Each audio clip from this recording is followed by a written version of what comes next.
जीवन दाता, कस्तूरबा के सिंदूर दाता, भारतीय संविधान निर्माता, भारत रत्न बोधिसत्व परम पूज्य बाबा साहब डॉक्टर B.R. अम्बेडकर को श्रद्धा का सुमन अर्पित करते हुए आज इस बुद्ध पूर्णिमा के पूर्णमासी के शुभ अवसर पर आज इस कार्यक्रम की अध्यक्षता करें आदरणीय गुरबचन जी, मास्टर साहब भाई हरप्रसाद गौतम जी, मीना गौतमी, अन्य हमारे भाई सोनकर जी, जो भी हमारे भाई एवं बहनें इस पंडाल में शिरकत कर रहे हैं, प्रिय बच्चे, छोटी बच्चियां, उपस्थित सभी साथियों को नमो बुद्धाय, जय भीम, जय भारत। साथियों, जैसा कि अभी इस पूर्णिमा के अवसर पर आदरणीय मास्टर साहब जो विज्ञान के टीचर हैं, विज्ञान सीधा कहता है कि जो पढ़े लिखे वो जानते हैं कि विज्ञान कहता है कि आओ करके सीखे। प्रैक्टिकल करने के बाद जो चीज़, रिसर्च करने के बाद जो चीज़ निकलती है उसी चीज़ को मानो। वही भगवान बुद्ध ने रिसर्च करके वही दिया था, वही विज्ञान है। और साथियों, जब हमारे देश में सिंधु घाटी सभ्यता के तहत हमारे इस मूल निवासियों के हक अधिकार जो छीन लिए गए, हमें जानवर जैसी बदतर जिंदगी जीने के लिए जब मजबूर किया गया, हमारी धन धरती को छीन लिया गया, मुझे गुलाम और लाचार बना लिया गया, मुझे तालाब में पानी पीने का हक अधिकार नहीं था, तो हम लोग लाचार होकर अपने मूल व्यवस्था से हट गए। हमारे देश में 1500 ईस्वी के आसपास जब भारत में आर्यों का आगमन हुआ, तो इस अखंड भारत को, पहले इस देश का नाम था जम्बूद्वीप। बाद में जब आर्यों का आगमन हुआ तो उसको बदलकर आर्यावर्त कर दिए।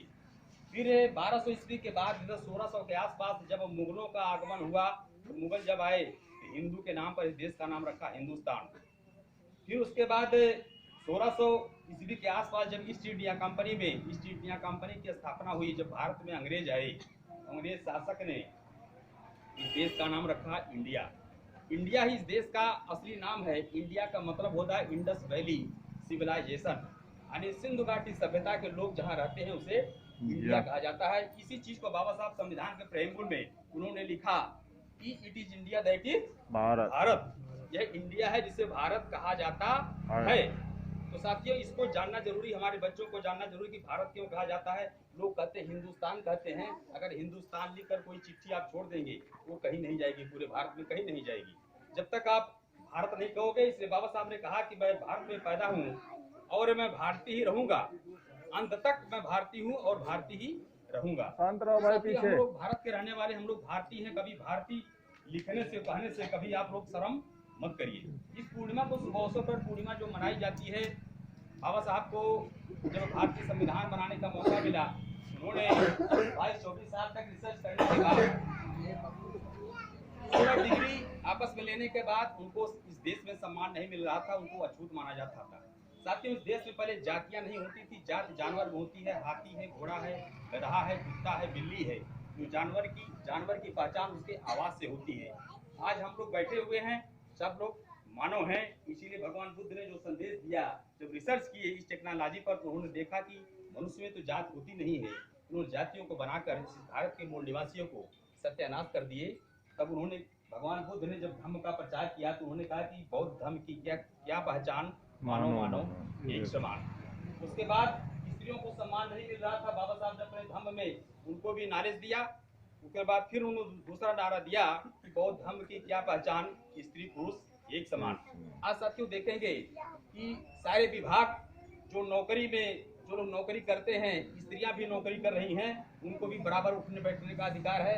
हमारे सहायक अभियंता स्वाति सोनकर जो कानपुर की रहने वाली हैं, वो हमारी सहायक अभियंता हैं, तो बराबर जो है सब उनका सम्मान करते हैं। उनको जो है पूरा राइट्स है, पूरा अधिकार है सब कुछ अपनी बात करने का। साथियों, उसके बाद हमारी जो महिलाएं हैं जो घर पर बैठी हैं, उनको नॉलेज नहीं है। साथियों देखिए, हमें आप लोगों को जो ज़्यादा सिंदूर नहीं लगाना चाहिए, लेकिन चूंकि जानकारी नहीं है, हिंदू धर्म में सिंदूर लगाकर इसमें गुलाम और बंधुआ बनाया गया, तो इसमें इसी से आप लोग कमजोर हो गए, चूंकि सामाजिक जानकारी आपको नहीं थी। इससे अपने बच्चों को जो पढ़ाइए और बौद्धिक किताब अपने घर में मंगवाइए। ये आदरणीय हरप्रसाद गौतम जी हैं, इनके पास जो है सारी किताबें, सारे पोस्टर, सब कुछ इनके पास मौजूद है। इनसे मंगाकर छोटी किताबों से अपने बच्चों से पढ़िए और पढ़वाइए और अपने मान सम्मान की जानकारी रखिए।